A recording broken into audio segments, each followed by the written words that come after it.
പാലക്കാട് നഗരത്തിൽ പട്ടാപ്പകൽ വൻ കവർച്ച.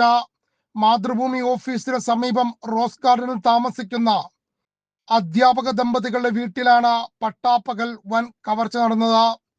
കാർ പോർച്ചിൽ നിർത്തിയിട്ടിരുന്ന സ്വിഫ്റ്റ് ഡിസയർ കാറും വീട്ടിലെ അലമാരയിൽ സൂക്ഷിച്ചിരുന്ന 20 പവൻ സ്വർണ്ണാഭരണങ്ങളും 55,000 രൂപയുമാണ് കവർന്നത്. പാലക്കാട് മിഷൻ സ്കൂളിലെ അധ്യാപകനായ പ്രകാശിന്റെ വീട്ടിലാണ് ഇന്ന് പകൽ കവർച്ച നടന്നത്. വെള്ള ഡിസയർ കാറിൽ 12:15 കവർച്ചാ സംഘം എത്തിയത്. 12:45 കവർച്ച പൂർത്തിയാക്കി സംഘം മടങ്ങുന്നതിന്റെ ദൃശ്യങ്ങൾ CCTV-യിൽ പതിഞ്ഞു. വൈകുന്നേരം പ്രകാശും ഭാര്യയും ജോലി കഴിഞ്ഞ 4:40 മടങ്ങിയെത്തിയപ്പോഴാണ് വീട്ടിൽ കവർച്ച നടന്നതറിഞ്ഞത്. വീടിന്റെ ഗേറ്റ് പുറത്തു നിന്നും തുറന്ന് അകത്ത് കയറിയ കവർച്ചാ സംഘം വാതിലും തുറന്നാണ് അകത്ത് കയറിയത്. പൂട്ട് തുറക്കുന്നതിനായി പ്രത്യേക താക്കോൽ ഉപയോഗിച്ചതായി പോലീസ് സംശയിക്കുന്നു. കാറിന്റെ നമ്പർ പ്ലേറ്റും കവർച്ചാ സംഘം മാറ്റിയിട്ടുണ്ട്.